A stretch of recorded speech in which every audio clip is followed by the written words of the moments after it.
Radio Football Sunday doubleheader. Coverage begins with the Jets and Giants at noon Eastern. Throws middle, intercepted.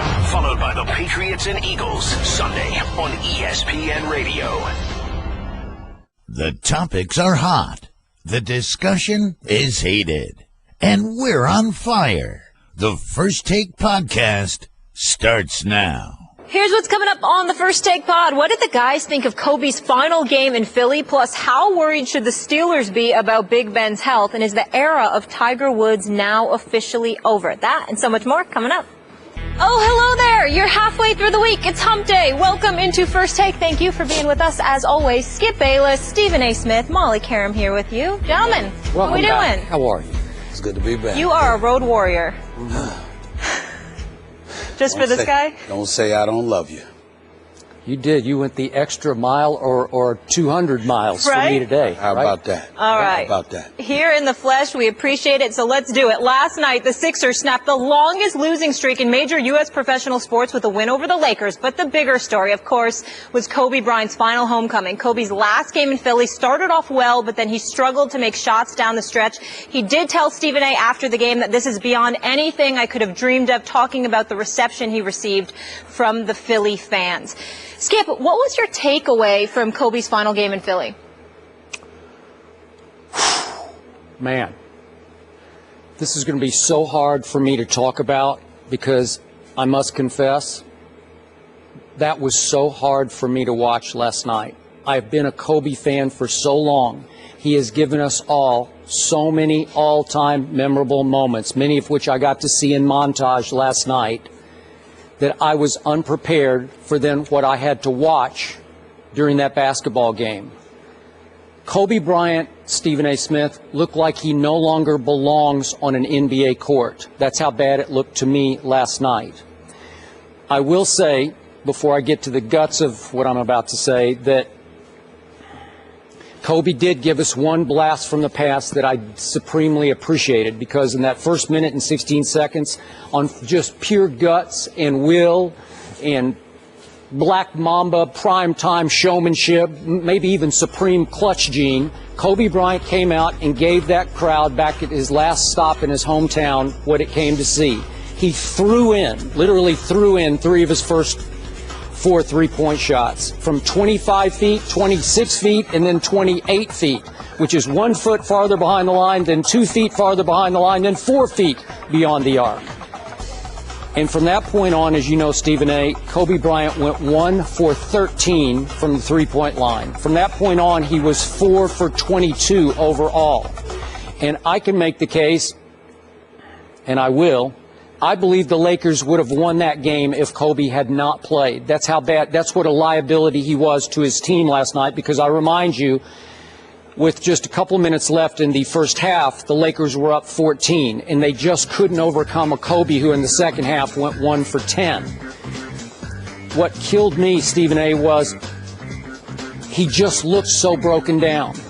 He played almost no defense, was definitely a defensive liability, and he labored so hard just to chug up and down the floor. And I'm thinking to myself, man, he's only 37. There are a lot of older players in all sports, but even in the NBA, and he looks now 47. I remind you, Tim Duncan is 2.5 years older.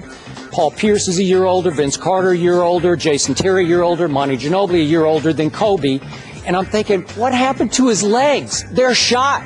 Was it the Achilles surgery back in 2013, followed in later 2013 by the fractured kneecap? I have no idea, but his legs just went so, they're so gone that there was a jump ball with little T.J. McConnell. Remember this in the second half? T.J. McConnell's 6 feet 2 inches tall. Kobe, I think, is still 6'6", unless he's shrunk a little bit. But he lost the jump ball to T.J. McConnell and laughed about it after the game like I had no chance to win that jump ball. And I'm thinking, well, wait a second, this is Kobe being Bryant. It can't be this bad. But it was. So in the end, Stephen A., I don't want to watch him anymore this year. I'm sorry, I can't. Why would I want to watch that? Why would I want to inflict that upon my eyes from this point forward? I know how great he was. We talked yesterday about how all-time great he was. in the old days, the blast from the past days. And now, from this point forward, I'm going to avoid watching him on television in ways I never did before. Well, obviously, coming off of last night's performance, it's hard to disagree with what you're saying.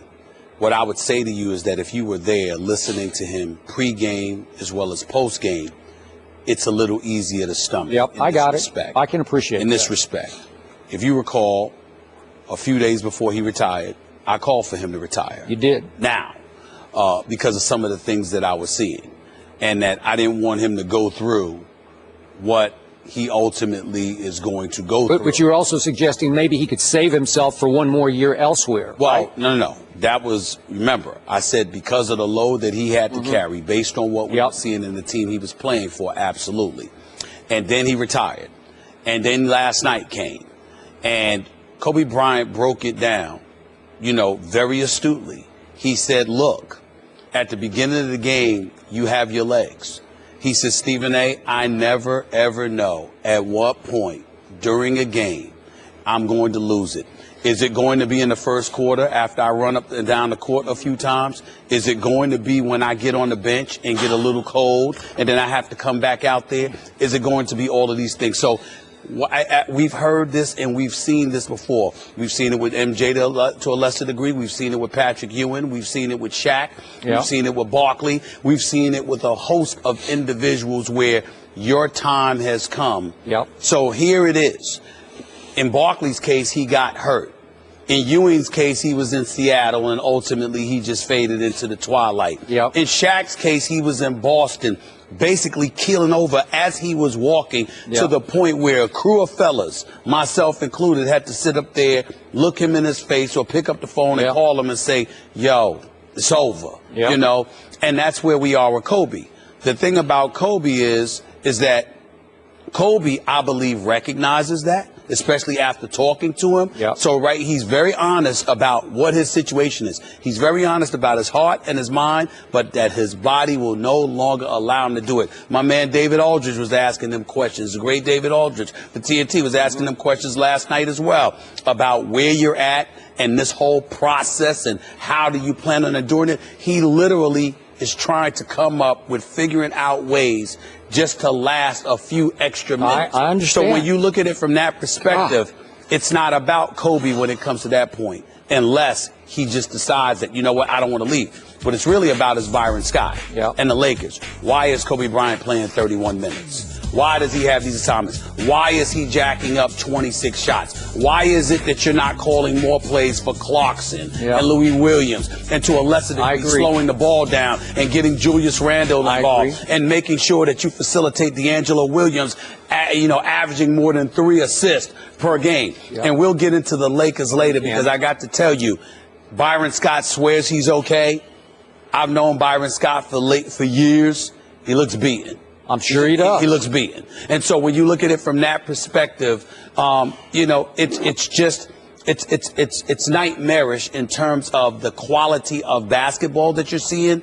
But in Kobe's case, all I would say to you, Skip, is that you're not saying anything he doesn't know. I got it. He's at peace. He accepts it. I'm with you. And it's all about, and listen, it's all about his legs. He literally was like this. He said, look, I'm on the court. And one play, I feel fresh. He said, and literally inside of 2 minutes later, I'm like, where the hell have my legs gone? They're gone. He said, I go and sit on the bench, and it's like, I'm trying to warm up. He said, it's gone. Where did they go, though? I don't get it. Now the Achilles is the worst injury in sports. And it's hard to come back. We saw Dominique come back, have a couple of good years after an Achilles. But why was it? Where was it? Was it the fractured kneecap? Was it a combination of all of the above? I don't know. Because remember, he was gone last year with the shoulder, the rotator cuff. So that's not a leg injury. His legs should be, quote unquote, fresh because he hasn't played a lot of basketball over the last couple of years. But they're not fresh. They're gone, and they go quickly during a game. And it's not, I don't think, a matter of just conditioning, is it? Skip Bayless, Kobe Bryant has played 47,209 regular season minutes. And because of the perennial title contentions throughout his career, he has played 8,641 playoff We've talked minutes. about it. Yep. That is over 55,000 minutes. That's where his legs have gone. A lot of tread on those tires. That's where his legs have gone. I still have a hard time believing that. I really do, because I get what you're saying, and yet it's Kobe Bean Bryant, and I still would think he would be so committed to being in such great shape that you could exercise through all that. You could get in such great shape that you could overcome those miles. Well, at 37. He was given his press conference yesterday, and then after his press conference, he had, family members, people from Lower Merion that were there, and all these. He told me to follow him, and just, I spent basically like the last hour and a half with him before he departed. And so he's sitting up there, and he's talking to everybody, and whether it was to me or to people that he was communicating with, he's literally talking about, you don't see it coming. No matter what they said, he said you see incremental regression or whatever. He said, but to this level, when you just nosedive like that, he said it just sneaks right up on you. He said you might see some elements, like, for example, he used to play above the rim, and he was Kobe Bryant, and he had an aerial assault that could really do damage to you, and then all of a sudden he saw that it was losing it a little bit, so he turned into a jump shooter. His footwork combined with his perimeter shooting and everything else made him incredibly successful. And he's like, but you don't believe that you're going to get to a point where your legs completely go, particularly when you can shoot the basketball. We look at somebody like a Ray Allen, for example. It made me admire Ray Allen even more, because I'm like, this guy didn't play last year. He just took a year off, didn't want to go through the grueling training camps and what have you. But Ray Allen, when he steps on the court, that jumper is just as pure and just as sweet as it has always been. Ray Allen could come back right now, and the jumper would be sweet. The legs didn't leave him yet. Nope. But evidently they left Kobe, because last night he didn't talk about his game. He talked about his legs. The legs just are gone. It's just that simple. So final thought. You won't find a bigger Michael Jordan fan than this guy sitting right here. I was able to watch him through that final season with the Wizards. Right. Because he looked respectable to me. He wasn't MJ anymore, but it was respectable enough I could actually watch it. He averaged 20 and 6, and the team was decent. It was not good, but it was decent. They went 37 and 45 under Doug Collins. So at least, every other night you could expect that they might win a game. Now the Lakers have fallen to 2-15. Wow, 2-15. And last night they looked worse than a team that had set the record for consecutive losses. Which is why you kept hearing me bring up the Lakers and bringing up the load that you have to play with or carry. I walked in that locker room last night. Skip, I felt sorry for these guys. Roy Hibbert looked so depressed. Oh, he should. Brandon Bass looked just like, my God, somebody rescue me. And then there were at least 5 players on that squad. Look, I covered the NBA. I didn't know who the hell they were. I didn't know. I mean, I had to walk up and look on the name somewhere and like, who is this guy again? I mean, it's a really, really bad situation. And obviously Kobe is not somebody that's going to make it better, because he's a scorer by nature, which means he's a shooter by nature, which means that getting others involved, well, they're marginal to begin with. So, I mean, to get them involved, you're sort of exposing them to things that they're not capable of, which just makes matters worse. It's a really, really bad situation in Los Angeles. I don't ever recall it being any worse than this. And Kobe is in the throes of all of that because he refuses to jump ship. And I thought that personally he should retire and not play another game. Magic Johnson spoke out on that subject, the Lakers. We're going to react to his comments coming up a bit later. Father Time, of course, undefeated. And speaking of hanging it up, Tiger Woods hasn't swung a golf club since undergoing 2 procedures on that troublesome back. At a news conference yesterday, Woods was not optimistic about an immediate return.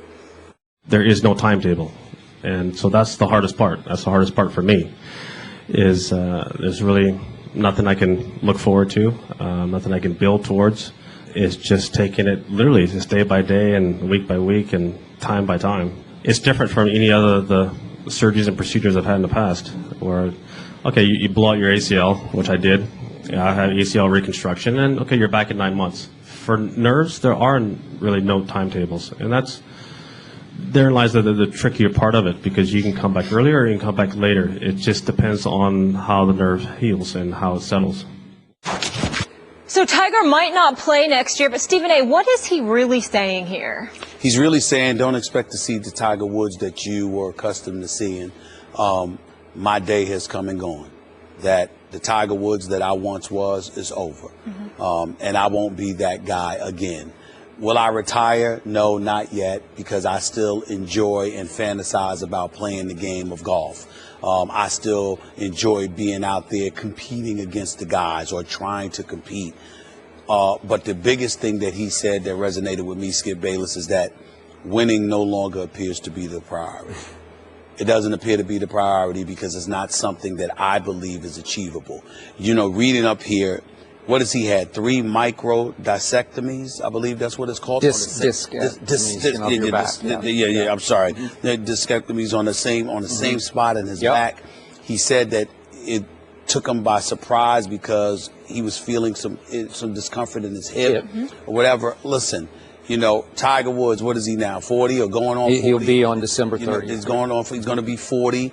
It's like he's 40 going on 60. You know, he's going, you know, I won't say it's the wrong direction, because that's the direction we're all going in at some point. But it was kind of hard listening to him, you know, because when you're at that point, why not just walk away? Why not just retire? You know, because let's face reality. Regardless of the fact that he has every right to do it, and he's earned the right because he's the greatest golfer most of us have ever seen, the fact of the matter is that when we see Tiger play, we want to see a Tiger Woods that's trying to win, not somebody that's resigned to losing, resigned to the fact that there's a field of golfers out there that are significantly better than himself. And the fact that that is the case right now speaks volumes about where he is mentally, and it really highlights and validates, Skip, what I've said all along. Remember, I called for him to retire. I said he should just walk away. Too many injuries, changing coaches, changing golf clubs, all of this other stuff. Just call it quits. You know, you've done enough.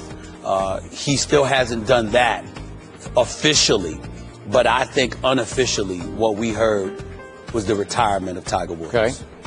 I got you, but I want to remind everyone, 34 major championships have been won over history by players 40 or over. 34 times 40 plus, 40 or over players have won major championships. And I remind you that the great Tom Watson, back in 09, had the final hole lead at the British Open and blew it with a bogey on 18 and fell into a playoff and lost. So he was 59 years old and was in position to win a major championship. Okay. Given all that, given the litany of Tiger injuries that we've talked about on this show, my problem with this topic is that it's a moot point now. Whatever Tiger says, every time Tiger opens his mouth, we respond to it as if he's still Tiger Woods. When, to me, as a golfer, forget the injuries, just as a competitor, he hasn't been Tiger Woods for 7 long years. Because, as you know, his last major championship was in 08, June of 08, at the U.S. Open. And then, remember, 14. The last time he was in position, even in position to win a major championship, was in August of 09 when he had the 54-hole lead going to Sunday at the PGA. Remember this one? And he blew the lead for the first time in his career. He was 14-0 with 3-round leads going to Sunday. He blew the lead to Y.E. Yang, who's never won again on the PGA Tour. And his confidence was shattered. He was never, I keep telling you, I watch him at major championships since 09. I don't even recognize him. His body language, everything sags and sinks, and he looks defeated on the first tee on Thursday at major championships. The best he's done since that 09 tournament is a tie for third in the 2012 British Open. He's had 4 other tie for fourth. Well, he's never even been in position since 09 to even win one major. Not one. And you know what happened last? Well, hey, he's missed the cut in 4 of his last 5 major championships. Missed the cut. Well, that means he's just some guy. He's just another guy out there, right? And remember what happened when we were at the Super Bowl last year in his first tournament of the year, second round at Phoenix? The Waste Management. It was like Waste Management Tiger Open, right? Shot 82. Yeah. Well, he's just some guy now. I don't know. He's lost all his confidence. So he can talk all he wants. And it comes across to me like, well, Tiger, we get it. I mean, do you just want more of our sympathy here? Do you want to pass? Do you want to lower expectations and pressure? I'm interjecting because I need your counsel on this. I'm trying to understand what you're saying from this respect. Do you believe that Tiger Woods basically unofficially retired? I mean, I know that you're getting, I get your point about, we've heard this before, but do you, because I'm you know me, I lean on you for my golf. I mean, you know it inside out. I don't, but I will tell you that I've listened to you over the years talk about Tiger, and we both have our different views. For me, it's just everything psychological with him. But now it's like, to me, hearing him like that really hit home for me to the point where I'm saying, you recognize what I recognize, what we all recognize. Why don't you just say goodbye and call it a day? Do you not find yourself asking that question about him? I do. And by the way, I lean on you for your insight into athletes. Yes. So don't. This transcends. That's why we do what we do. That's why we do what we do. Yeah. Okay. To me, the confidence got shattered 6 years ago, and he never, for reasons beyond me, got it back. And maybe we can go back to the scandal. When? That's what I'm asking. Okay, we're back to the scandal. When you say 6 years ago, what is it? Is it the scandal or is it something else? It's right in the scandal time. But he lost to Y.E. Yang when he blew his first lead on a Sunday at a major championship. He's never been close to the same guy since then. Injuries notwithstanding, we know all the injuries, but now it's gone beyond injuries. Last year, he had the chip yips, where he had the mental block on his short game, which he used to dominate with, right? Okay, so this guy is so shattered that the injuries are almost irrelevant to me at this point, because he could get healthy. He could come back at 41 and win 3 or 4. He needs 4 to tie Jack. But where this discussion is profound for me, Molly, is that listening to Skip, you got to remember, I have always been of the mindset he was psychologically warped because of his transgressions. Yeah. You're living a lie. I'm going someplace else. I'm like, you're living a lie. Yep. And because you're living that lie, you got busted. It's so humiliating to you that you prioritize appeasing everybody else instead of yourself. What you're telling me is that, no, to you, that's not it. It's when he blew that lead against Y.E. Yang. That's big part, but this could be part and parcel of it. Okay. It was that it all came to. Because I never thought about that. See, I never thought about that. You're saying, because I never thought about, when he lost that lead, the demise. It started right there. The demise started from the time he got busted as a bit fraudulent morally. That's what I was thinking. Maybe they go together. Maybe it's hand in hand. Okay. I don't know. Right. I don't know. I mean, this guy looks shot mentally as well as physically. Right. And that's a big deal to me. Yeah. But again, golf especially. The reason you can't write him off, it's different than the Kobe syndrome we just talked about. Kobe's not coming back. He's not going to get healthy and get great again. But golf allows you post 40 years of age, if you stay in some condition. Tom Watson almost won at 59. Why couldn't Tiger win 3 or 4?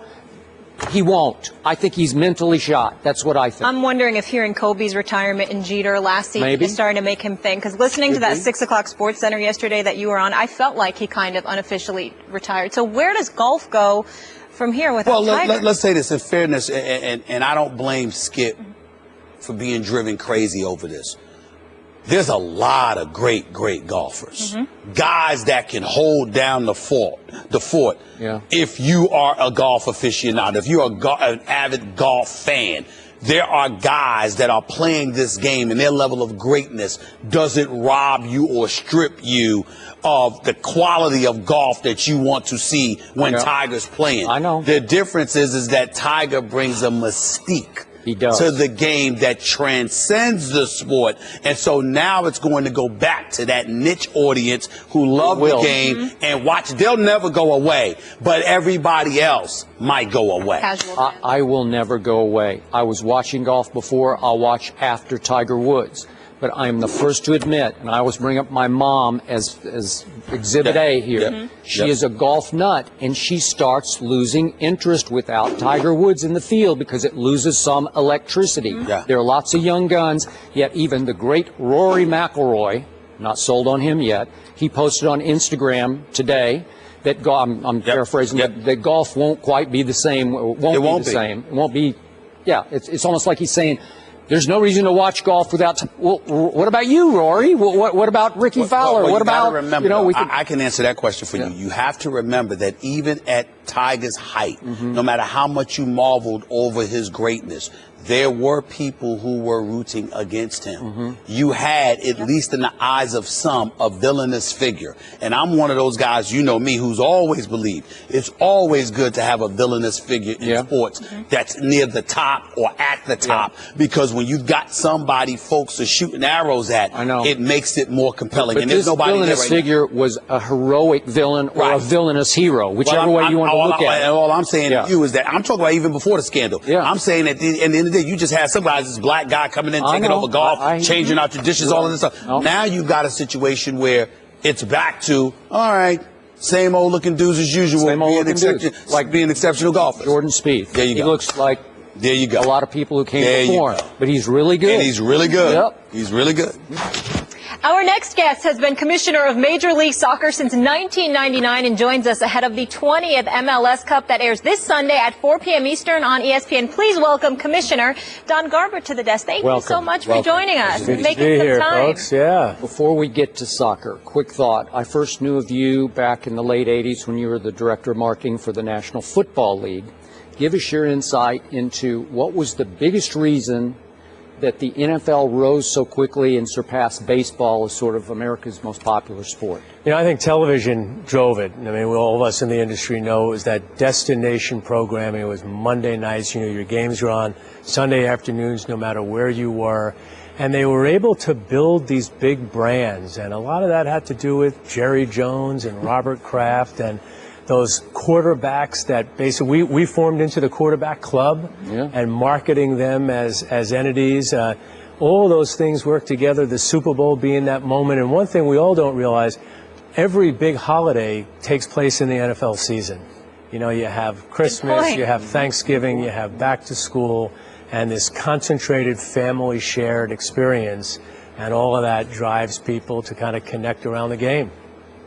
I want to get into soccer with you because you've expanded this league from 10 teams to 20 teams. You're talking about additional expansion. David Beckham and his group is trying to get a team in Miami. You're trying to facilitate that happening. Last I checked. And you also talked about how the demographics are in your favor. Talk to me about the growth of the league. How has it happened in your estimation? What's been the primary reason, and how do you think you can grow further? It starts, goes back to the NFL. I was a guy there for many years, and I saw something kind of happening in this country where demographics were shifting, the Hispanic population was growing, kids were growing up playing soccer and now creating the millennial generation, and all of them now became players and now they're fans. And we wanted to be the league for this new America that was connected globally, that would be able to capitalize on all these changes. That's what's fueled the growth of soccer in America. It's what's fueled the growth of MLS. You see the Women's World Cup ratings. They rival, if not bigger than the other major league championships. You guys are all excited about the World Cup. ESPN's been very excited about Major League Soccer. And our best days are still ahead, still only 20 years old. So I ask a lot, why hasn't soccer made it yet in America? Well, it has totally arrived. It's not the NFL. It's not 100 years old, but from 10 teams to 20, from 0 stadiums to 15, soon to be 20, great television contracts, lots of millennials following our sport more so than any other sport. Those are things that are kind of driving what we call this new soccer nation in our country, and it's exciting to be a part of it. So could you ever see a day when the most popular sport in the world, soccer, or as everyone calls it, football, could become number one in America? I don't know that anybody can unseat the power of the NFL, but I do remember being a young marketing guy in the 80s with America's pastime and thinking the NFL would never be bigger than baseball. And I can remember a time in my parents' generation when boxing and the horse racing were the sports that really were captivating the hearts and minds of Americans. So forever is a long time, Skip, but I do believe we will be closer to being one of the most popular leagues in the country anytime soon. We have the second largest number of millennials as a percentage of our fan base, and Hispanics of any league. And after the NFL, those young people like professional soccer more than they like the other leagues. They're growing up. All those generations move up. They become consumers. They become politicians. They become CEOs of companies. They have kids. And as we all know, they're playing fewer of the other sports and more of this sport. And that's going to create the connection that I think fuels the growth of Major League Soccer. Really interesting insight. Congrats on all your success. Thank you so much for making the time. Thanks for having me, guys. We appreciate it. Watch the game on your network. Yes, don't miss the MLS Cup when the Portland Timbers take on the Columbus Crew this Sunday at 4 Eastern on ESPN and the Watch ESPN app. An ESPN Radio Football Sunday doubleheader. First at MetLife Stadium, it's the Battle of New York as the Jets face the Giants. 87 yards, Odell Beckham Jr. Then in Foxborough, the Patriots look to bounce back from their first defeat of the season against the reeling Philadelphia Eagles. Touchdown, and the Patriots are on the board. Coverage of the Giants and Jets begins at noon Eastern, followed by the Patriots and Eagles, Sunday on ESPN Radio. They came back a minute later, asked me what was going on, how I was feeling, and I told them exactly what was going on with my vision, and they, Dr. Maroon, Dr. Bradley, Yates, Norwig, everybody was like, you're done. Let's go in the locker room and evaluate you. And, it was kind of one of those things when I was standing on the sideline, thinking, do I want to go back in this game? I started thinking about my family, about my lifestyle when I get done with football. Do I want to, with all these injuries, with the Frank Gifford and Junior Seau and the CTE that's going around, the brain is nothing to mess with. So I was literally on the sideline for probably the first time in maybe my life thinking about my family and not going back in a game because I didn't feel quite right. Powerful words by Big Ben, who said he feels good 2 days after reporting concussion-like symptoms to the team in Seattle, but the Steelers aren't ready to start him just yet. Mike Tomlin saying Tuesday that Ben suffered what is now being described as a concussion and remains in the concussion protocol. However, Ben says he expects to go Sunday against the Colts. Let's make sense of this. Hall of Famer Jerome Bettis is here. Good to see you. As always, break this down for us. Are you surprised by Ben's comments? I'm not surprised. You have to think, right now players are being bombarded with all of the CTE talk, with the conversations, with the movies. I mean, everything is really leaning towards guys understanding that there is a problem here with the concussions. And so this is ultimately what the NFL would like to see, players self-reporting this type of a situation. And, I don't think it's a one type situation where this is the only guy that's going to do this. I believe that ultimately you will start seeing this more and more. Does it make Ben any less of a football player? No, absolutely it doesn't. He wasn't feeling good. So as a quarterback, especially, you don't want the quarterback in there if all of his resources and if his mind is not 100% sharp, because that's a position you can't afford that. But any position on the football field right now, I would have to say, if there is a question mark, you have to take yourself out of the game because you're going to cause further injury to yourself because you're not right. Go ahead. I can't remember. Did you have any head issues? I did. I had a couple concussions, but at that point, I mean, I thought you caused. No. The other guys, you don't want to see what they look like. All right, that's what I got a little dinged up. Okay, right. They had to carry those guys out. No, Got your nickname for a reason. Exactly. The bus. But it was a situation where, all of this information was not available to me. Okay. So had this information been available to me, probably one of those I would have said to myself, okay, I need to take a second to get myself together. There was one time when I pulled myself out of the game. I got hit in the back of the head with a knee, and I needed to leave. That was the end of the game for me.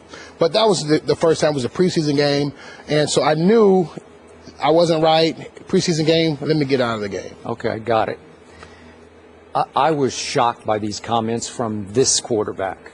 This is as tough a quarterback as I have ever watched. Absolutely. This is a quarterback back in his younger days, as you recall, and we're going way back, who who chose to ride a motorcycle I think it was to practice or something, with no helmet and nearly killed himself. Remember that one? Absolutely. I'm not sure he's ever quite recovered fully from all that.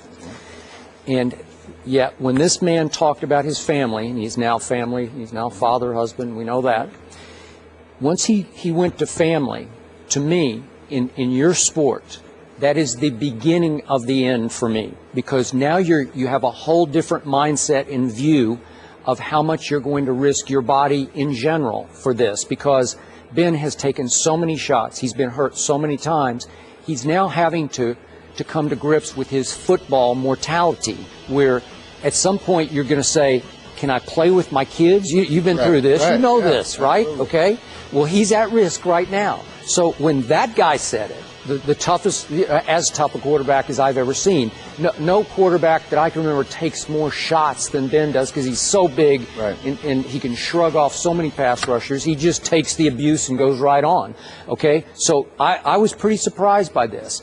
Now, what I love about the game right now, obviously for the players, the level of awareness has been heightened greatly. But in the end, you still have to make a call, as you had to make starting in high school. Are you going to risk it or not? Because I don't care how aware you are, you're going to get hurt at some point. Now, at the end of the rainbow, the fame and fortune is you're a Hall of Famer. It's great what football did for you.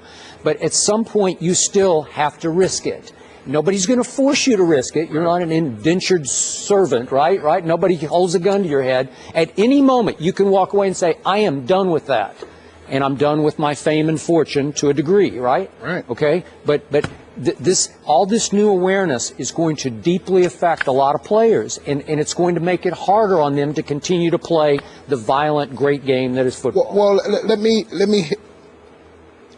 tell you what I see. What I see is now the distinction being made between I can play hurt, and this is not something to play with. So you got to think about it. Ben just came off of a foot where no one thought he could play, and coach said, I'm going to leave the door ajar. Yeah. Well, guess what? He played the next week. He did. So it tells me that he's willing to play hurt, okay? But this is not something that he's willing to play with. So I think there's a clear distinction here of his willingness to put his body on the line from a injury standpoint, saying, you know what, I can hobble, I can still make the plays, but with the head injury, I'm not going to play with it. And so I think there's been a really a line that's been put in the sand, and I applaud him for it. Okay. Let me tell you what makes me uncomfortable about this conversation.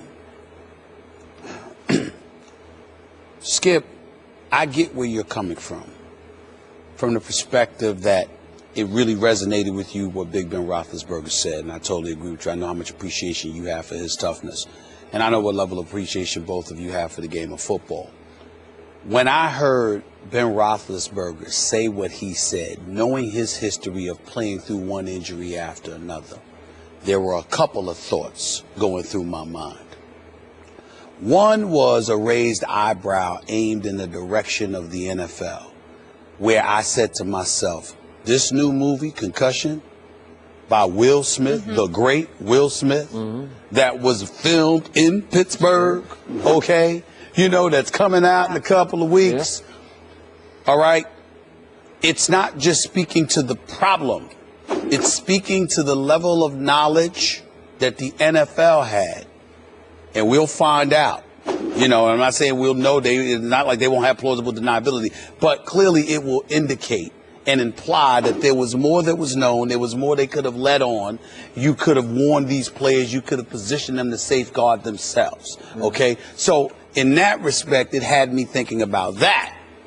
The other side is, Skip, it had me thinking about other players in a way that I would dare say through no fault of your own. You're just talking football, but I think that my level of sensitivity is heightened than yours, from the perspective that you're quick to say, you got to know what you're signing off for. You're right about that.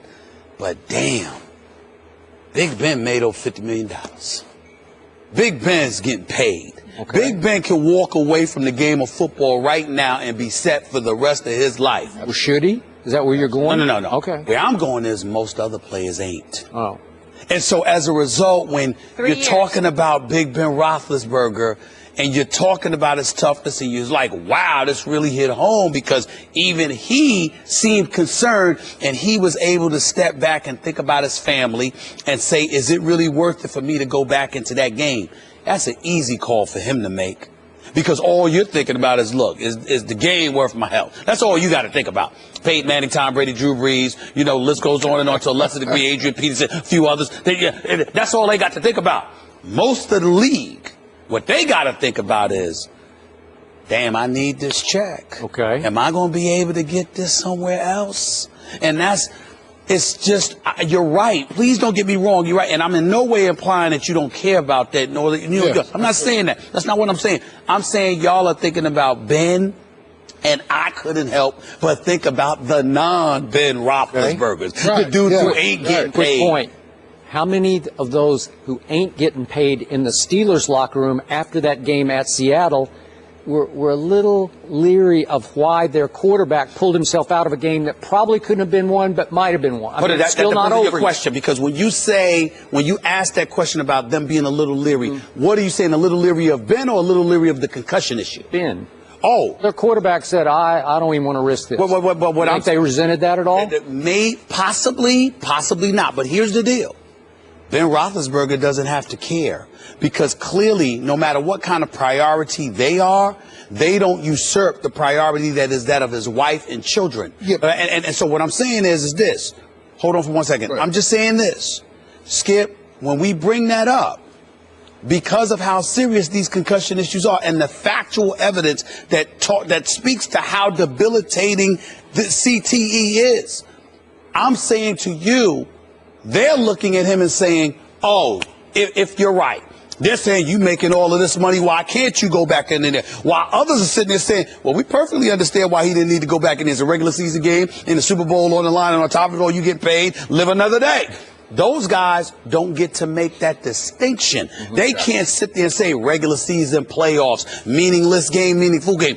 Every game is meaningful to them because they ain't getting paid what Big Ben Roethlisberger's and that ilk is getting paid. It's check to check for a lot. And this is where the NFL, nobody speaks to that, more so than in the NBA and Major League Baseball. In the National Football League, it's the most violent sport, most vicious, and oh, by the way, it's the most precarious, because those guys got guaranteed deals. And a guy can get hurt in the NBA right now. You got 4 or 5 years to go on your deal. You got it. It's locked. Done. NFL, you here today, you going tomorrow. So it's like, I couldn't help but think about those non-Ben Roethlisbergers is all I'm trying to say. And as a player in the locker room and as a former teammate, I would not be upset that he pulled himself out once we found out he did have a concussion. It was now, if he pulled himself out as a precaution, now that's when I would be a little upset as a teammate. Okay, but he had a concussion, no problem, done. That's not even an issue. I would not be upset about it in one bit. Now, the point that you make up, I think is a very good point, in the sense that there won't be those guys self-reporting themselves. You got to pull those guys off the field. And that's why they have the spotters now, for that very reason, for those guys who are not going to take themselves out of the game because they can't afford to. But the spotter didn't catch this. And the officials didn't stop play. Does that frustrate you? No, absolutely. It doesn't, because if it just happened with Case Keenum, though. No, but if this, now that was a bit egregious. I mean, in the sense that he was a little sloppy on the field. That it didn't take a rocket scientist to see that. You could see that. Now Ben's, it was just a hit to the head. Now here's what you got to understand. If the spotter now pulls him out of the game, if I'm a defender and I'm playing in the playoff game, I'm going to go at the quarterback's head just to get him out of the game. Okay, I take the 15-yard penalty, But if the spotter is now going to pull him out for every hit to the head, you have to be very careful with that. So I don't have a problem with the spotter not seeing that.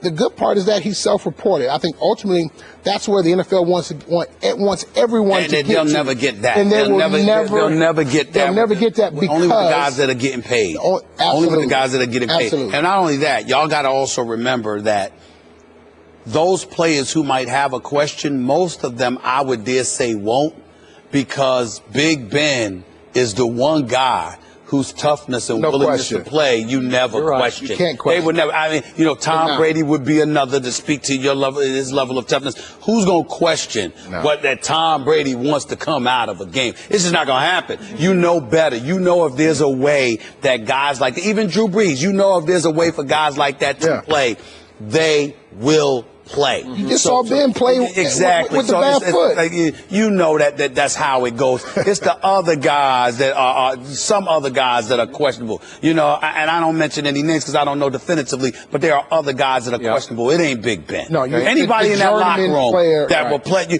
you better have some significant cachet if you want to question Big Ben Roethlisberger in the Steelers locker room. It just seems nobody in that locker room can question nobody because he's the leader. This is a new approach because he said, for the first time, I thought of my family. Yeah, but he said that's new. He said for the first time because he said, quote, I never felt that way before, injury-wise. Yeah, right. He said, he said this was foreign. So that's entirely different. Like you feeling something, all of a sudden you on the ground and, man, stuff's spinning right now. I ain't never felt like this before. Okay, but I'm wrong with it because you can deal with pain. See, Ben has a high pain tolerance. No doubt. So his threshold for pain, I mean, one of the best, right? Right.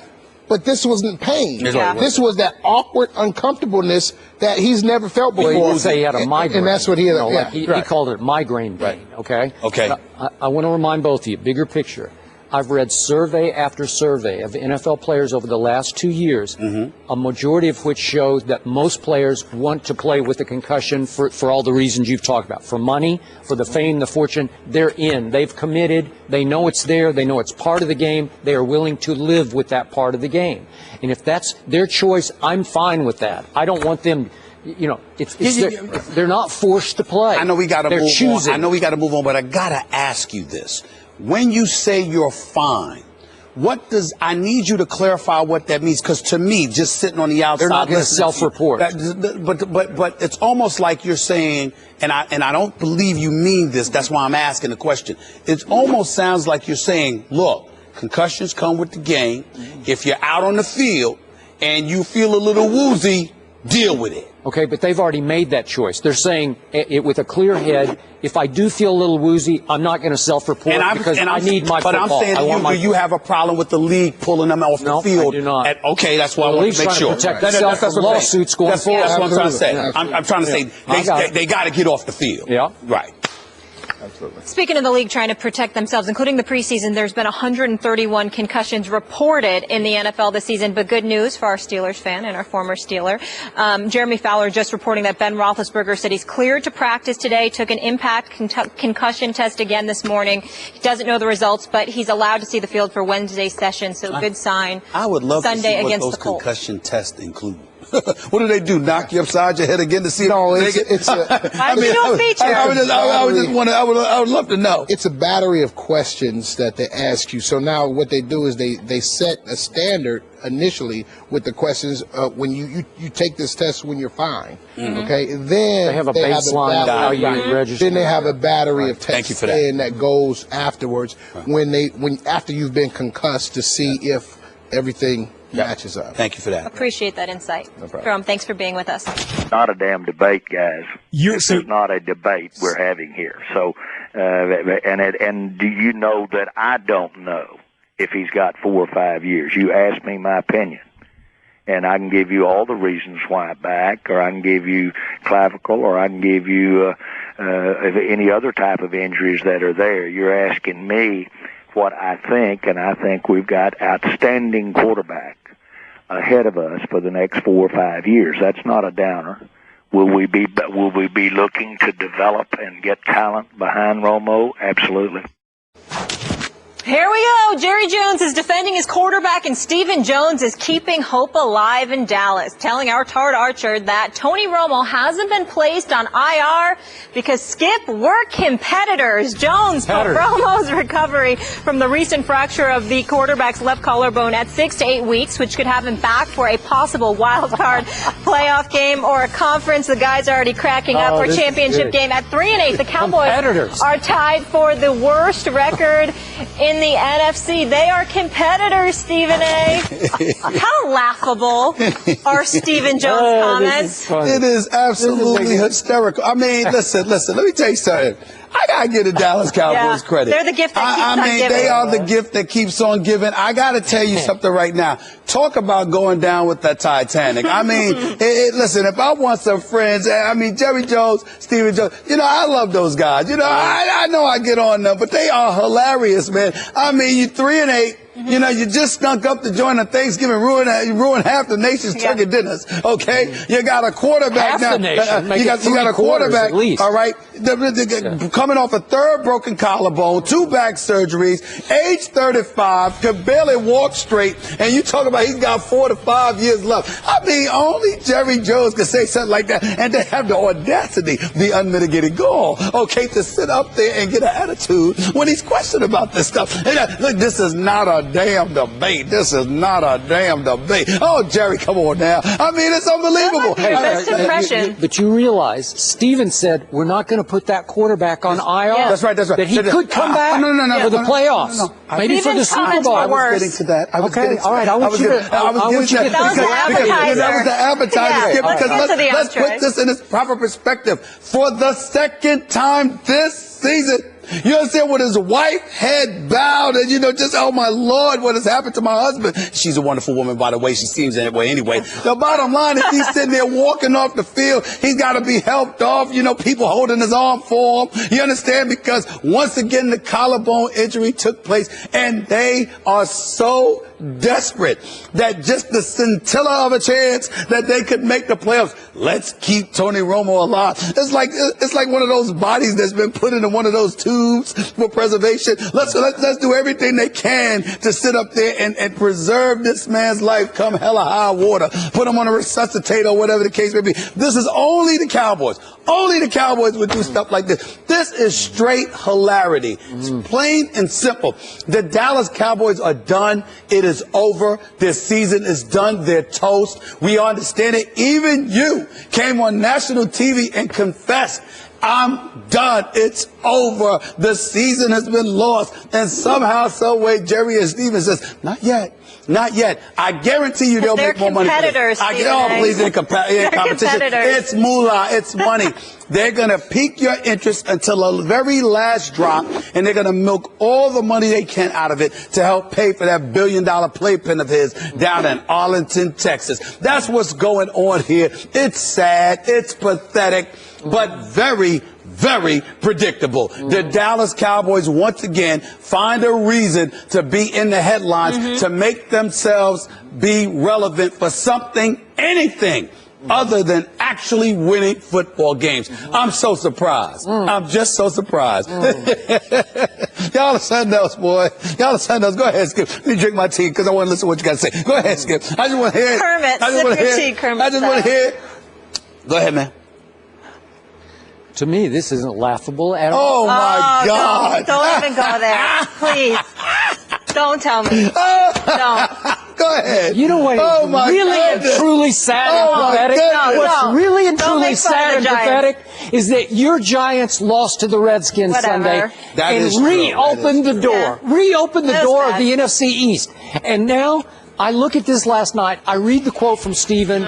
We are competitors. They are competitors. Now, you can argue about their brilliance, how they aim their competitiveness. But I'm going to say something here. I sat back last night and I looked at this NFC East and I looked at the schedules. And I'm going to ask both of you, you Giants fans, is it possible that 7-9 could win this division the way the Seahawks won it in 2010 in their division? It is. Remember that? It is possible. 7-9. That is possible. I think we would all agree that's the probability that 7-9 will win. No. I would say 8-8 is probable more than 7-9. No. When I think look at the 8-8 is probable. I think this division has 7-9 written all over the top of it. Okay. That would mean it will probably come down to division record about which of the 7 and 9s, if there's a tie, which 7 and 9 is elevated. Right now, in the division, if we just take division records, Washington is 2-1. Okay. The Eagles are 2-2. The Cowboys are 2-2, and your Giants are 2-3 in the division.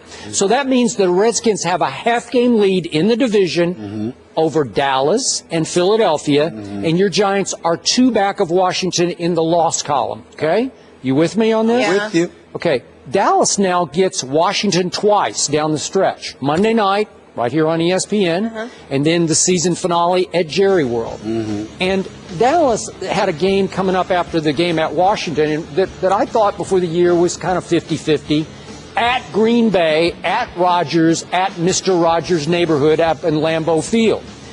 The last time I checked, I watched Aaron Rodgers lose at home to Detroit and Chicago at home. So I'm thinking, is it possible my Cowboys could go up there and steal a game? I guess it's possible. Then they get the Jets at home. Could they possibly beat the Jets at home? Maybe.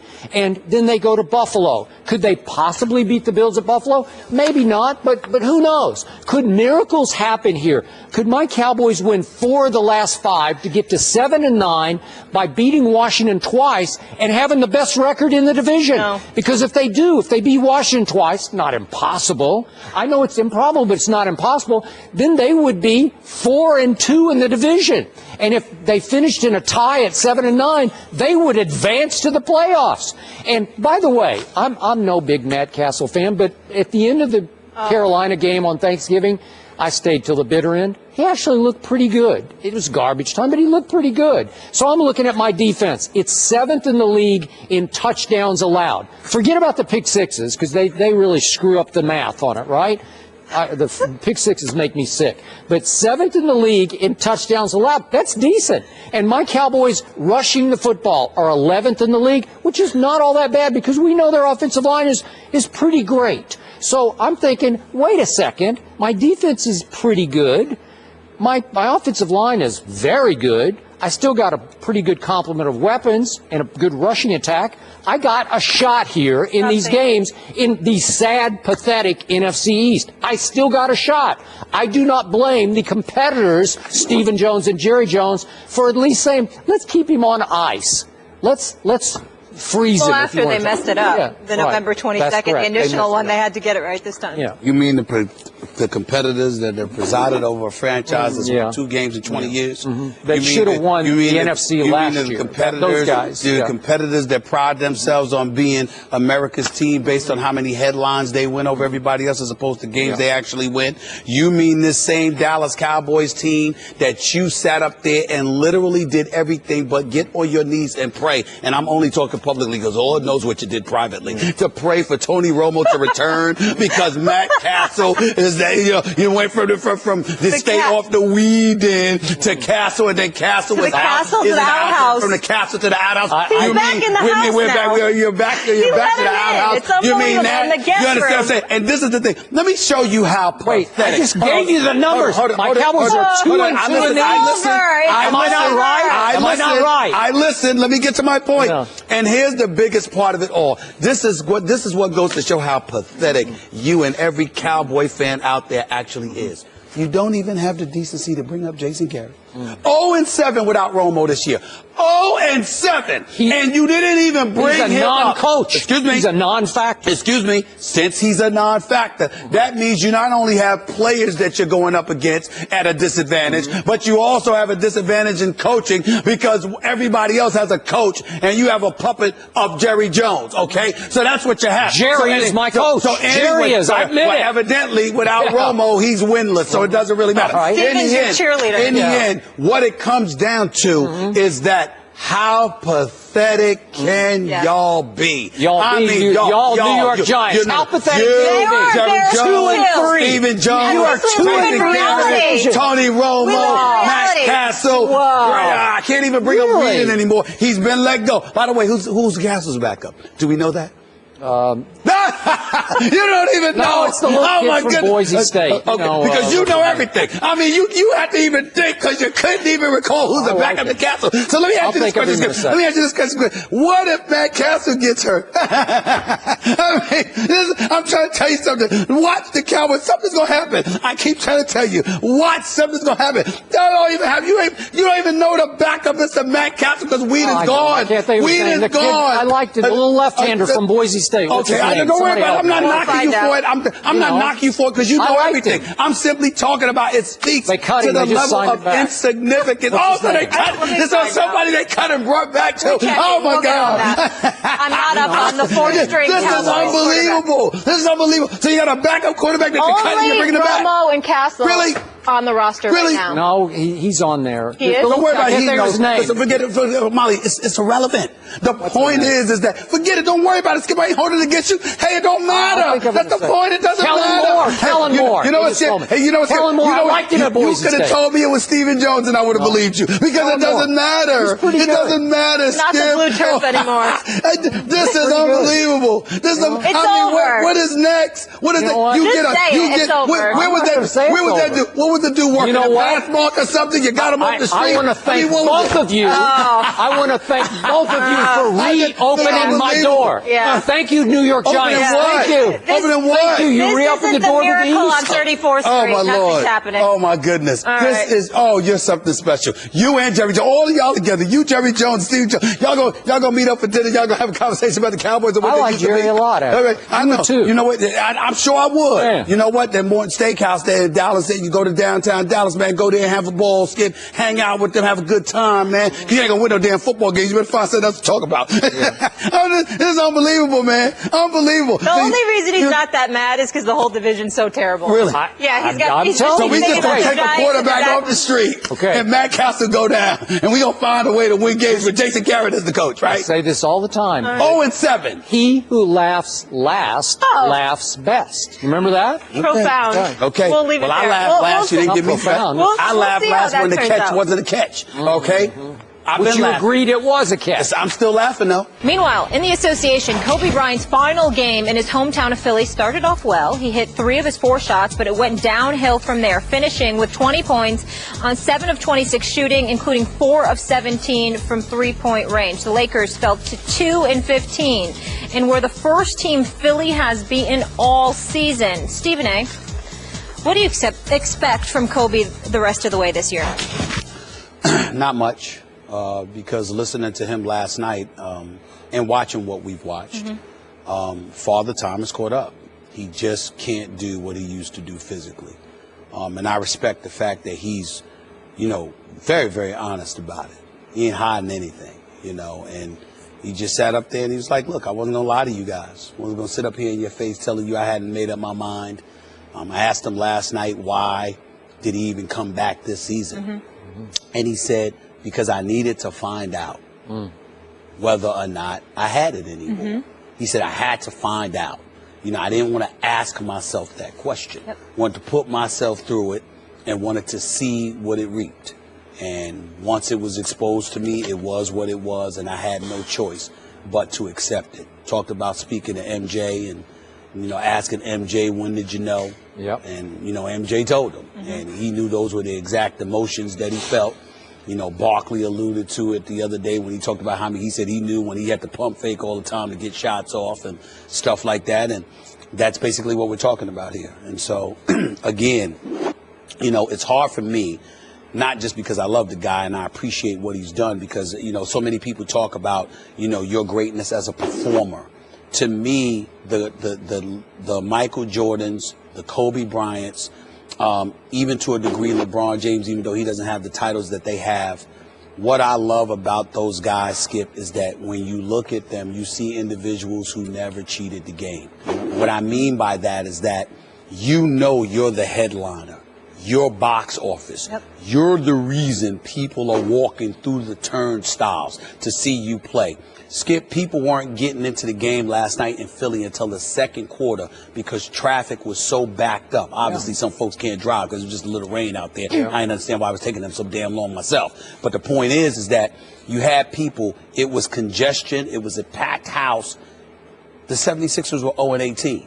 This is Philadelphia. Ain't no way in hell they come into the arena to watch this mess of a team if it were not for Kobe Bryant coming to town.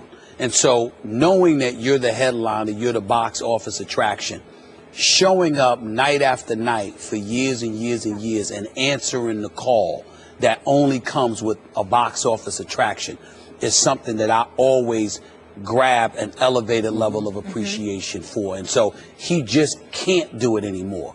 But what we can never say about him is that he didn't do it when he could. When he could do it, he did do it. It's just that he can't any longer. And I think we have to respect that because we all get to a point in life where we can't do the things that we used to do. I do appreciate there's no self-delusion here. It's not like you need to pull him aside and say, hey, you got to face it, man. He has faced it. He's faced it. He gets it. He acknowledges. He's self-deprecating. He's not self-delusional. He's deprecating after, man, I can't even win a jump ball with T.J. McConnell. You know, 6'2". So that was an event last night. I was anxious to watch it, man. Seriously. It's against an 0-18 team, a 2-14 at 0. It's an event. It's his last stop, his last hurrah back in his hometown. And we're about to see a whole series of these around this league. Last stop, Kobe Bryant. And I told you to start this show, I got shocked and rocked because I wasn't ready for him not to have any legs after the opening salvo. He just didn't have any legs left, man. That was it. But a lot of people showed up to watch Kobe try to be Kobe, and he tried to give them what they came for. He shot the ball 26 times. He was 1 for his last 13 from 3. So the problem now is Byron Scott's problem, if not Kobe's, that you said you talked to Byron, he just looked like a battered, beaten man. He you know, swore like up and down, he was okay. I know. It's tough, but he was okay. But I'm telling you, I've known him for years. Looking into his eyes, talking to him, I didn't see the same guy that I wanted to see. So he faces a dilemma, as does Kobe going forward. Stop after road stop. They're all going to come to see Kobe. And what does he do? What does Byron do? Does he make him ceremonial? Does he start him and play him for the first 5 minutes and then try to get him maybe 10 or 12 more minutes throughout the game in bits and pieces? Is that how you do it? I'd like to answer that question. All right. That's a great question. It's a fantastic question. I will answer the question by telling you this is another reason we all know it's over. There's no answer. Here's why. Because Kobe starting out the game tells you he can go those 5 minutes. The problem is when you take him out, he freezes up. You know, and so that's what it was. And Skip, I'd like to read something to you. Allen Iverson sent a text to Kobe yesterday. You read it? I heard it on that's right. 6 o'clock sports. I'm going to read 6 o'clock sports. I'm going to read it right now. All right. He said to the Mamba, this is from one of your biggest fans, you're the top competitor with the biggest heart. You brought so much out of me like no other player ever has. God bless you and your family. Fulfill your other goals, dreams, and aspirations in whatever you want to do besides being one of the greatest basketball players to step on that dance floor. There will never be another Kobe Bryant. Love you, bro. All the best to you. Beautiful. And what I'm saying is I read that because, like you said, it is ceremonial. If we embrace it in a ceremonial state that it deserves, then we're not put off by it. And Kobe helps us by being self-deprecating. If he was delusional about Father Time, then it would be sad. But because he's self-deprecating and because he's embraced it and because he knows what he is not any longer, then now it all becomes a question of, this is the swan song. Does he deserve to have ceremonial moments? Does he deserve to be revered and honored for what he gave to the game? The answer would be yes. But the conflict will arise again and again. They paid to see Kobe. Should he shoot it 26 times a night? No, that's the problem. But that's the whole point. He shouldn't be shooting 20 a night. A lot of those shots should be going to Clarkson. A lot of those shots should be going to a Julius Randle, who, by the way, can play. A lot of it should the ball should be in the hands a lot of D'Angelo Russell. You know, and you know, so all of those guys. I mean, you need to see Clarkson. However, is much smaller than I thought he was. He's not like Kobe's bigger than him, bigger and taller. You know, so these thoughts of him being the second coming, it ain't gonna be that. He's a good player who belongs in this league. You know, it's his time, his moment to shine a little bit. But I'd like to see, Clarkson is not that big two guard. You know, it's going to be a problem. Okay, where does Byron Scott finally draw the line to protect Kobe from being embarrassed? That's what I want to know. I think because last night I think ultimately he was embarrassed. I think that you have to monitor his minutes. Kobe Bryant should not be playing more than 22 to 24 minutes a game. And even then, he himself says he has to figure out a way to keep his body warm and his legs fresh from when he sits on the bench and he comes back out there. He's working on different ways to figure that out. But he shouldn't be playing more than 22. I'd say 22 minutes a game. And I'm going to remind you, now he's little more than a three-point shooter. Would you agree with that?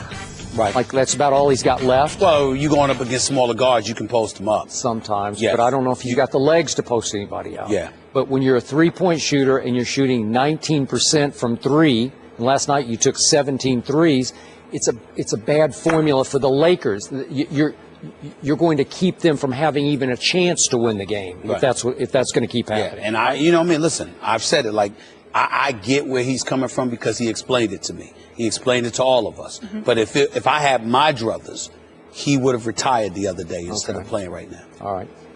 But I do appreciate him letting us know now, so as fans, they can participate in what was an event last night, as you said, his goodbye tour, so to speak. An ESPN Radio Football Sunday doubleheader. First at MetLife Stadium, it's the Battle of New York as the Jets face the Giants. 87 yards, Odell Beckham Jr. Then in Foxborough, the Patriots look to bounce back from their first defeat of the season against the reeling Philadelphia Eagles. Touchdown, and the Patriots are on the board. Coverage of the Giants and Jets begins at noon Eastern, followed by the Patriots and Eagles, Sunday on ESPN Radio. So, LA's troubles are hitting Laker Nation hard right now. Magic Johnson was speaking after the Dodgers' introductory news conference for new manager Dave Roberts and had the following criticism of Lakers owner Jim Buss. Quote, "He should just be the owner, like his dad was just the owner. Let's go back with facts, so I can back this up with facts. 27 wins a couple of years ago, 21 wins last year. 3 summers now, we haven't signed anybody. We've had cap space. We had cap space last summer. We're going to have more this summer. You've got to get somebody to help Buss out. Just play your role. There's nothing wrong with being a great owner." What do you guys make of these comments? Stephen A.? I disagree with Magic Johnson. I don't think Jim Buss is capable of being a great owner. I think he needs to be completely removed from the entire equation. I think that he should be a participant in the Lakers organization in name only due to the fact that it's partially owned by the Buss family. He should be shoved aside. He let him show up to functions. If the Lakers grow and gain prosperity again and they win something, give him some kind of ring or trophy or whatever. Let him participate in the profits. But he should have absolutely, positively nothing to do with anything related to the sport of basketball. Because he does not think about basketball. He thinks about himself. And that's why the Lakers are in this position. Now, I'm not going to go off the way that I usually do because I've said enough about Jim Buss. We all know how I feel about him. He is like a virus for the Los Angeles Lakers franchise. He is the primary cause for their demise as far as I'm concerned. As far as I'm concerned, they should give him a pass to Hooters down the block from Staples Center. He shouldn't even be allowed in the building. I'm dead serious. I ain't playing. I mean, that's how I feel about him. I think he's that bad for the organization. Because everything you point to as it pertains to the mistakes that were made are about his personal feelings. I think Magic is being, I don't want to say politically correct, I think he's being nice. Because he recognizes what Jim Buss means to Dr. Buss. And Magic Johnson loved Dr. Buss. And he's got love for Jeannie and them as well. And even though he's a member of the Dodgers, he's an unpaid VP for the Lakers and all of this other stuff. To me, what Lakers Nation need, particularly with Steve Ballmer owning the Los Angeles Clippers, the billionaire that he is, they need an owner with deep pockets to buy the Los Angeles Lakers and take it away from the Buss family. If that doesn't work, then what you need to do is bring somebody like Magic in there to give Laker Nation a reason to believe that winning will be prioritized. Keep in mind, there were struggles before the Lakers acquired Shaquille O'Neal when Jerry West stole him from Orlando in the middle of the night. But I recall the Eddie Jones, the Eldon Campbells, the Nick Van Exels and people like that. They had some talent. They weren't winning championships. But what happened was they didn't sink into an abyss. There were nuggets of potential sprinkled around. It gave you some reason to believe and hope and not completely lose your way. And you had an architect like Jerry West and a protege like Mitch Kupchak on the scene where you just knew that somehow, some way, winning would be prioritized and they would find a way to get themselves relevant again. The issue is not losing basketball games. It's how you're losing. You're bereft of talent. No one wants to come to Los Angeles. I'm going to repeat this. Los Angeles. You love Los Angeles. Don't get me started with you. I'm a native New Yorker, and all of a sudden, I'm listening to my boy Jeff. They got me sold. I love L.A. too. I love this. I love when they play the damn song for crying out loud. Okay, too. Don't get me started with my man J.A. Adonde. He sings I Love L.A. at least once a day. He can't get enough of it. It's L.A. and nobody wants to come. That's all you need to know. You got to have somebody that can recruit talent that is clearly not anyone associated with the Lakers at this moment in time. No matter how sweet Jeannie Buss is, particularly the guys that are visiting the franchise and thinking about coming there, they always rave about how much of a nice lady she is. It ain't enough. From a basketball perspective, the Lakers give you no reason to want to come to L.A. Not Utah. L.A. How is that possible? How is that possible? Lord. How would you like Magic brought back? In what capacity? I would like him to have complete control of basketball operations. Wow. And here is why. Because I know this much. If you are 2-15, Magic ain't having it. Something gonna happen. You understand? I don't know what you're gonna do. Something gonna happen. Somebody might get kidnapped. Somebody might have an accident. There's a mid-level exception, a veteran. He's gonna do something. And I promise you, Magic Johnson would do this. He'd have a press conference just to tell Laker fans, don't you worry. This is a momentary lapse. This will not last. Oh, we ain't having this. With Jim Buss, we are on year 3 wondering, when is this going to end? And keep in mind, even when they won 45 games, that's because they rode Kobe into the ground, playing in 45 minutes a game and all of that stuff when they went to that playoffs with Mike D'Antoni. Yep. And the year before that, when they won 41 games with Mike Brown, you ran them into the ground. Come on, man. All that Magic has going on in his entrepreneurial life, would he commit to an extremely full-time job that is being the GM of the Lakers? It's not, and you're right about that. What I meant, I answered your question about what would be ideal, let him run basketball operations. What I'm really saying is Magic needs to connect with a billionaire ownership group, all right? And he needs to own a chunk of the Lakers and run basketball operations. Good luck with that. No, it's not going to happen because I know they're going to give it up. I'm just saying to you that Magic, I'm not talking about him being in the office doing the daily work or picking up the phone. I'm saying that somebody knows they have to answer to Magic Johnson for the Lakers. All right. That's what I'm saying should happen. And if nothing else, as the primary recruiter during free agency, Magic could score in free agency. Come on, man. Come on. Let me tell you something right now. I promise you this. Dwight Howard, Greg Monroe, people like that. Oh, you ain't going to lose all of them. Somebody going to come to L.A. if Magic running the show. Okay. Somebody would. Somebody. Okay, I'm going to remind you, the Busses are not elected officials, so you can't re-elect them or vote them out of office. But Jeannie can fire Jim. I guess so. She's supposed to have already. See that. She needs to fire him. Okay, I'm with you on that. Okay, let's look at the bright side.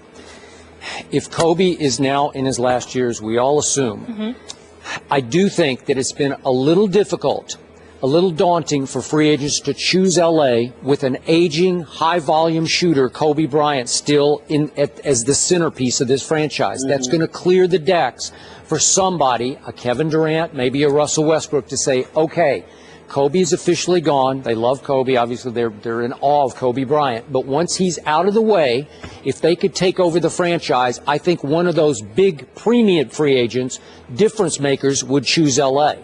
And remember, if the Lakers do fall to the bottom of the barrel, depending on what the Sixers do the rest of the year, and they have the best shot to hit the lottery, and they get this Ben Simmons kid out of LSU. Yep. Have you seen this kid? I have. Twice. I've watched him, and I'm like, the brother's wow. pure. Oh, God. I hope everybody in America knows. Put that camera on me, please. Put that camera on me. There's nothing to talk about who the number 1 overall pick in the draft is going to be. There's nothing to talk about. This kid, Ben Simmons, out of LSU. He's got it all. Oh, he is so special. He is so special. He can flat out pass the basketball. And handle. Beautiful. And handle. Yeah. And play with his back to the basket. And facing the basket. Yep. And play down low. And play on the perimeter. This brother is special. So could they hit the lottery this year? Sure they could. They could. Listen, I had somebody, they'll remain nameless. Mm-hmm. Somebody from the Lakers literally came up to me last night in Philadelphia and said, is there any way you could fix the draft lottery the way the Knicks did in 85 for Patrick Ewing so we could get Ben Simmons? And I said, you know what? It will change your fortunes. There is no question about it. But when you talk about the volume shooter that Kobe Bryant was, I'm saying to you, look at what he's had to work with, too. And all I'm trying to tell you is this. Yeah, they got to go out and get somebody. I know I ruffle feathers. I keep telling you. OKC is first. Kevin Durant wants to work it out from what I'm hearing. Okay. But if he wasn't. I got it. All right. Sure. What got me in trouble before. I got it. I'm going to say it again. All right. He gave indications that he wouldn't mind going to L.A. Right. And it is believed. I don't know this, but it is believed that Russell Westbrook would not mind going to L.A. as well. And they're one's next year and one's 2 years. But I've got to believe, I got to see it to believe it because we're talking about Jim Buss. And it's hard for me to believe that Sam Presti and that great executive that he has proven to be in Oklahoma City, that's someplace you depart to go and play for Jim Buss. It's just hard to imagine. Well, it's still hard. L.A., and it will be the Lakers with no Kobe. So maybe that would be more attractive. It's Jim Buss. We'll see. Breaking news this morning surrounding the Browns quarterback situation. Coach Mike Pettin announced that Austin Davis will start for the Browns against the Bengals this weekend, and Johnny Manziel will be the backup. Skip, are the Browns making the right move here at quarterback? Depends on what Mike Patton's goal is right now. Stephen A. Smith, you have spoken to this a couple times on the show. If Mike Patton is all about just trying to save his job and win this home game against those Cincinnati Bengals, a defense that has tormented Johnny Manziel several times before, then he should go with Austin Davis. I like Austin Davis. Austin Davis is a little farther along as an NFL quarterback than Johnny Manziel is right here, right now. Watched him a lot last year. He had a very good game against my Cowboys early. Threw for 327. They had a 21-0 lead and blew it at home. He played very well against the Eagles the next week in Philly. Threw for seemed like 375. He beat Seattle at home last year. He beat the 49ers at the 49ers when they were still respectable and pretty good. So he's 3-5 as a starter. I liked his play the other night. I thought he played very well. My point is, if you want to find out what Johnny Manziel's all about, you punished him last week. Now you should throw him into the fire and see what he's got. If that's what you're doing, that's fine with me because that's what I would do. But if Mike Patton wants to win this game for Mike Patton's sake and not for the Browns' future's sake, then he should start Austin Davis. I think it's the wrong decision by Mike Patton because I don't think he has the right intentions. I think he recognizes that the season is over. At 2-9, you're going nowhere. Okay, so playing Austin Davis and trying to win a meaningless game, which may be a meaningless game in the career of Mike Patton, doesn't really make much sense. The sensible decision would be to go with Johnny Manziel, who I actually think has played better than any quarterback they've had this year, in my personal opinion, for the most part. I agree with Ryan Clark on that one, who said that this morning on Mike and Mike. What I would add, however, is this. It is clear to me, Mike Patton has a healthy level of disdain for Johnny Manziel. He does not like this kid. Didn't want to draft him. That was not just that he doesn't. It's one thing to not want to draft somebody. It's another thing to come across as if you genuinely does not like somebody. Wouldn't you think? Is it fair to say Johnny embarrassed him in the bye week? Well, that's fair. That's fair. But I just look at the body of work from a communication perspective as it pertains to Mike Pettin and the things he has said about Johnny Manziel from day one. I think that he never wanted to draft him. I think Johnny Manziel came in and validated that. I think that he feels like Johnny was shoved down his throat because ownership wanted that. No doubt. And then for Johnny to come in there, not study as hard and be about partying and not focusing, I think that further sullied their relationship. Then he goes into rehab. I think Mike Pettin to some degree has held that against him. Then he comes out of rehab and then finds himself in a situation where he finally gumptions up the nerve to have some faith in Johnny Manziel, and then Johnny Manziel embarrassed him by lying to him. And so because of all of that, I just think that's why I say a healthy level, meaning that I don't have the disdain. We love Johnny, but I think Mike Pettin justifiably has disdain for Johnny Manziel. Okay. And I think that has infiltrated his decision-making process. I got it, which is why the problem is. If I'm the owner of that team, I would have put my foot down and said, no, Mike, Johnny Manziel's going to play whether you like it or not. That's right. Because if I'm the owner, I would be pretty sure at this point that Mike Pettin won't be around next year. So I want to see if Johnny Manziel can show me he should be around next year or not. That's right. Now, me personally, I'm hoping Johnny is not around Cleveland next year. So am I. Okay. I think he needs to leave, but I think that, Pettin, if I'm the owner, I would have put my foot down as well because the season's over. Season's over. Now, it's the owner's fault because you don't force your coach to draft somebody, okay? But since you did that as the owner, why not go all the way? And by the way, to me, I would have, if I'm the owner, and I don't mean this as a negative, here where I'm going. If I'm the owner, I would have fired Mike Pettin on the spot the minute he named Austin Davis the starter. And the reason why is simple. You know you're defying me because the season's over. And you know I want to see what this kid has.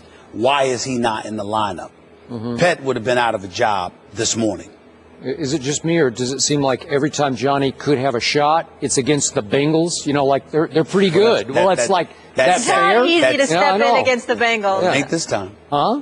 What is this? Maybe that's what is Pettin trying to save Johnny from himself I'm a little just saying bit? The point is, it's over. It's over in all likelihood for Pettin. We need to find out whether or not it's over for Johnny, and Pettin doesn't want to do that. Okay, but do you see, Austin Davis is pretty good. He's worth a look. But I'm a Johnny fan. Yeah. Johnny could be a franchise quarterback. Austin Davis will get you through. He'll be decent. He'll be respectable. I wish I know Johnny maybe created his own problems, and number one, he needs to get healthy, but I still wish we got to see him down the stretch, even with this organization, so we could see if he is legit there as a starting quarterback. And I get you can't get a full gauge with that team, but now here we are in the same situation. So next year, now what happens? You don't really know what you have with Johnny. You don't know what you have, and again, none of that matters if the owner has every intentions of finally letting Johnny go himself. But if you that's what I'm trying to read into this. Yep. That's why I'm not, raising Cain about. Like, I'm thinking, wait a second. Maybe this means Johnny's gone onto the open market and he can land somewhere else. Let him go to Cowboys. Why not? Go to Cowboys. Let him. More headlines. Yeah. More reasons for talk about Jerry Jones' pathetic Cowboys. Well, he should have drafted him in the first place. Really? Zach Martin. I can't wait to buy you that jersey if that happens. See Number you guys 2 tomorrow. in blue. Appreciate you listening to the podcast. Catch First Take weekdays at 10 a.m. Eastern in the re-air at 1 p.m. Eastern on ESPN2. Have a great day. An ESPN Radio Football Sunday doubleheader. Coverage begins with the Jets and Giants at noon Eastern. Intercepted. Followed by the Patriots and Eagles Sunday on ESPN Radio.